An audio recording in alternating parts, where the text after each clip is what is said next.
L'amour, le désir ardent, l'intimité confiante, l'acceptation. Prière liminaire. Louange à Dieu, il a purifié le cœur de ses saints des convoitises du monde et de ses vanités.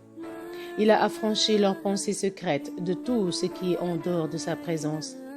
Il les a élus et établis sur le tapis de la gloire. Leur ayant manifesté ses noms et ses attributs, ils brillèrent de l'éclat de sa connaissance. Il leur a manifesté sa majesté d'une manière si parfaite qu'ils ont brûlé du feu de son amour. Et son évanescence, irtijab, en adéquation avec l'essence de sa majesté, les a fait errer dans l'immensité de son infinie grandeur et de son incommensurabilité. S'ils désiraient contempler l'essence de sa majesté, la stupéfaction les saisissait au point que leur intelligence et leur être le plus intime demeuraient interdits. Étaient-ils tentés, dans leur désespoir, de s'en aller, qu'une voix du fond de la tente de sa beauté les interpellait? Toi qui, dans ton ignorance et ta précipitation, désespères d'atteindre la réalité divine, arme-toi de patience. Ils restaient ainsi, partagés entre le refus et l'acceptation, la possibilité et l'impossibilité de réaliser leurs désirs noyés qu'ils étaient dans l'océan de la connaissance, consumés par le feu de son amour. Bénédiction sur Mohammed, l'élu sceau des prophètes pour la plénitude de sa prophétie, sur sa famille et ses compagnons, maîtres des créatures et leurs imams et guides de vérité, abondance de paix sur eux tous. Or donc, l'amour de Dieu est l'ultime station, la plus parfaite de toutes, le sommet le plus élevé de tous les degrés.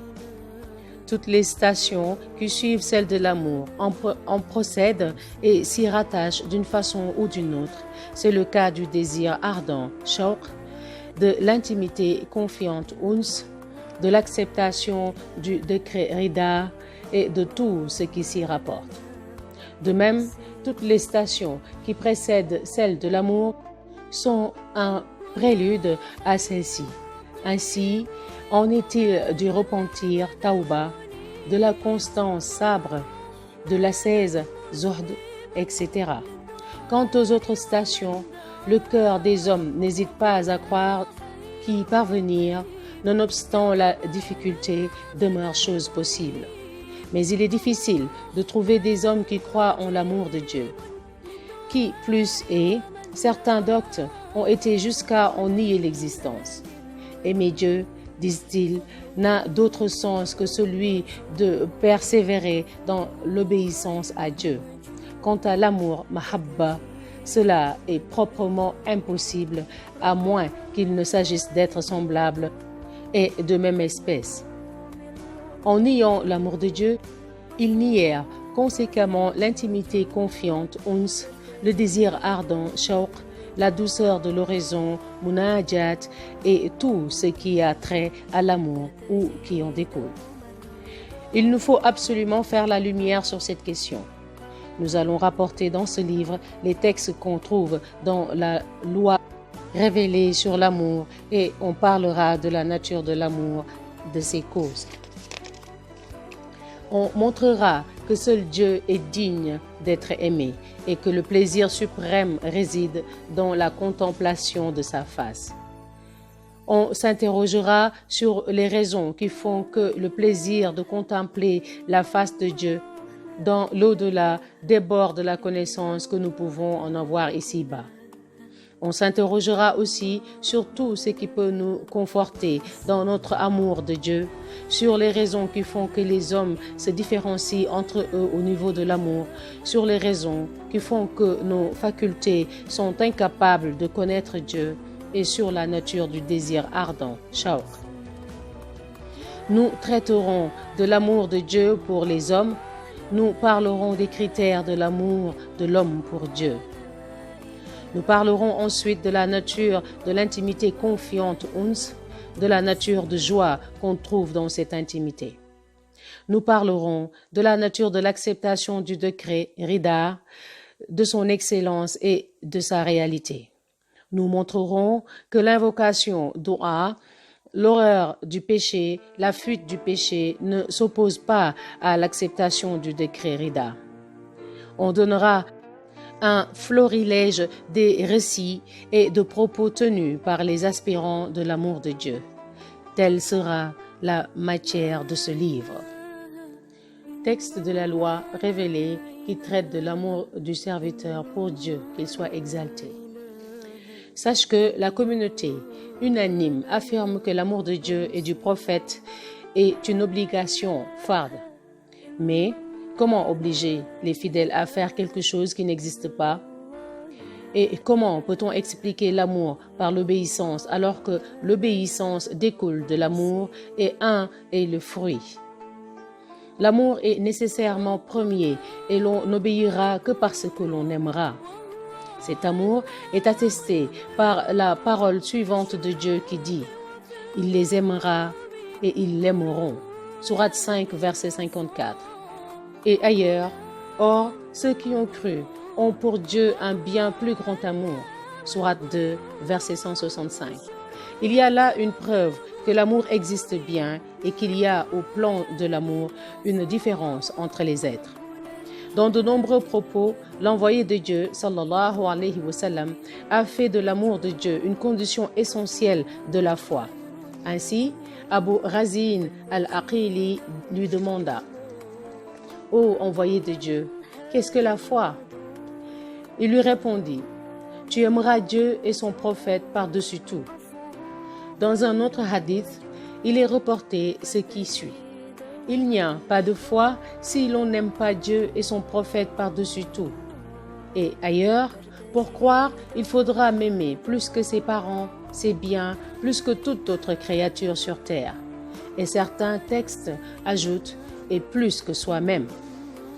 Comment se serait-il autrement alors que Dieu a dit « Dis, si vos pères, vos enfants, vos frères, vos épouses, vos proches, les biens que vous avez acquis, un commerce pour lequel vous redoutez un manque de débit, des demeures qui vous satisfont, vous sont plus chers, littéralement, sont plus aimés pour vous, ahab, que Dieu, son prophète et le combat sur le chemin, alors attendez que vienne l'ordre de Dieu.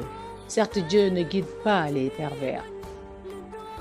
Si Dieu a parlé ainsi, c'est à titre de menace et de désaveu.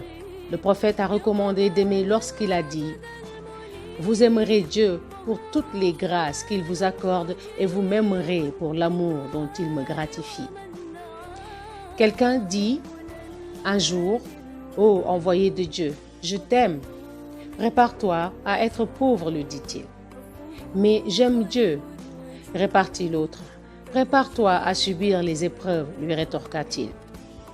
Omar rapporte que le prophète, à la vue de Mus'ab ibn Umayr, qui venait à lui, les reins saints d'une peau de boue, dit « Voyez-vous cet homme dont le cœur a été illuminé par Dieu? Je l'ai vu tandis que ses parents le nourrissaient du plus exquis des mets et de la plus délicieuse des boissons. C'est l'amour de Dieu et de son envoyé qui l'a mis dans l'état que vous voyez. » Dans un récit bien connu, on rapporte qu'Abraham dit un jour à l'ange de la mort, qui s'était présenté à lui pour lui ravir la vie, « As-tu jamais vu un ami intime faire mourir son ami ?» Et Dieu d'inspirer à l'ange de la mort la réplique suivante, « As-tu jamais vu un amant répugner à l'idée de rencontrer son bien-aimé ?» Ange de la mort, prends-moi sans hésiter, dit Abraham. Seul le serviteur qui aime Dieu de tout son cœur pourra arriver à cet état. Celui qui est assuré que la mort s'ouvre sur la rencontre avec Dieu ressentira de l'allégresse, d'autant qu'en dehors de l'objet de son amour, rien n'est susceptible de le distraire de sa quête.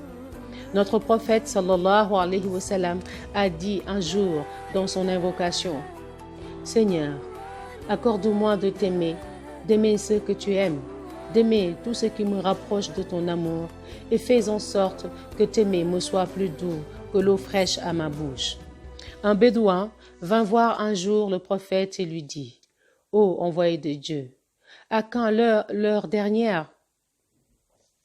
Cela dépend de ce que tu auras fait pour t'y préparer, dit-il.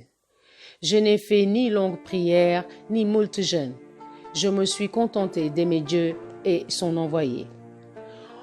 On est avec celui qu'on aime, lui dit-il. Anas a dit, je ne sais pas de musulman depuis que l'islam existe qui se soit jamais réjoui de quelque chose autant que de cette parole. Abu Bakr, le véridique as-Sadiq, a dit, goûter au pur amour de Dieu dispense de rechercher ce monde et éloigne de la société des hommes. Al-Hassan a dit, connaître Dieu, c'est l'aimer. Connaître le monde, c'est s'en détacher. Le croyant ne s'en divertit que s'il l'oublie. Sitôt qu'il revient à lui-même, il ressent une immense tristesse.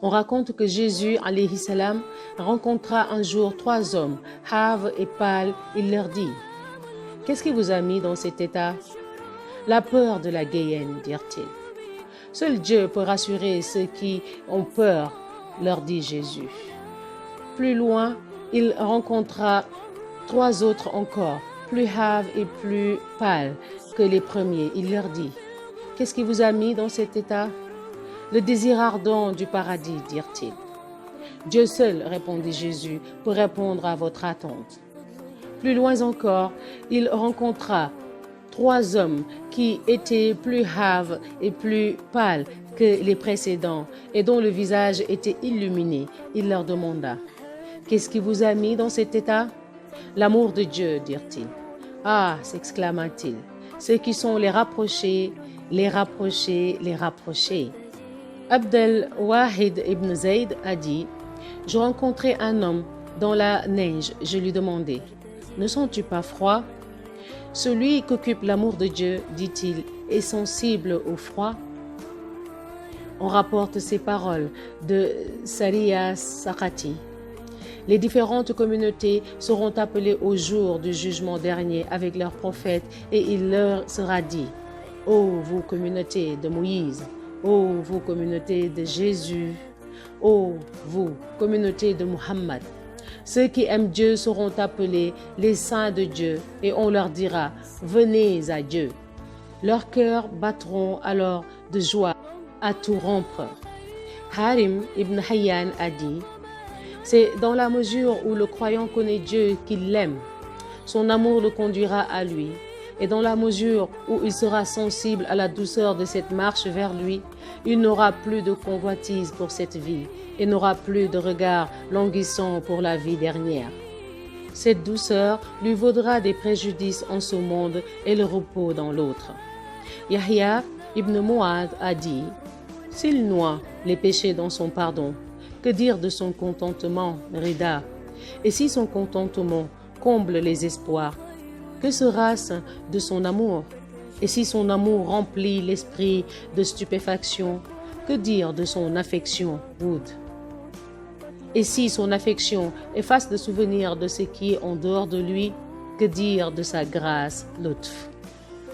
On trouve dans un écrit des pieux anciens salaf ces paroles. Ô serviteur, j'en jure que les droits que tu as sur moi, je t'aime. Alors, en vertu des droits que j'ai sur toi, aime-moi. Yahya ibn Mu'adh a dit, un grain de moutarde d'amour m'est bien plus agréable que 10 ans de dévotion, ibadat, sans amour. Il a dit aussi, Seigneur, j'ai pris pour demeure ta cour. Ma seule préoccupation, c'est de te louer. Thana. Dès ma plus tendre enfance, tu m'as fait tien de ta connaissance, tu m'as enveloppé à ta grâce, tu m'as incité et dans les états spirituels, tu m'as fait progresser. Tu m'as fait expérimenter tour à tour la crainte, le repentir, le renoncement au bien de ce monde, le désir ardent, l'acceptation de ton décret et l'amour. Tu m'as abreuvé à ta source et dans tes pâturages. Tu m'as laissé me promener, attaché à ton commandement et éperdument amoureux de ton verbe. Comment m'éloignerai-je de toi maintenant que mes cheveux sont devenus blonds? Toi qui m'as habitué à ta bienfaisance, je passerai le reste de mes jours auprès de toi, murmurant avec humilité ma prière. Car enfin, c'est de l'amour que je ressens pour toi. L'amoureux s'éprend passionnément de son bien-aimé et se détourne de tout ce qui n'est pas lui. On n'en finirait pas de citer des récits et les dires qui ont trait à l'amour de Dieu. C'est une entreprise aisée. Ce qu'il est moins, c'est d'en saisir la réalité profonde. Ma'na, c'est ce que nous tâcherons de faire. Donc tout à l'heure, nous allons entamer la nature de l'amour, motif et portée de l'amour du serviteur pour Dieu, Inch'Allah.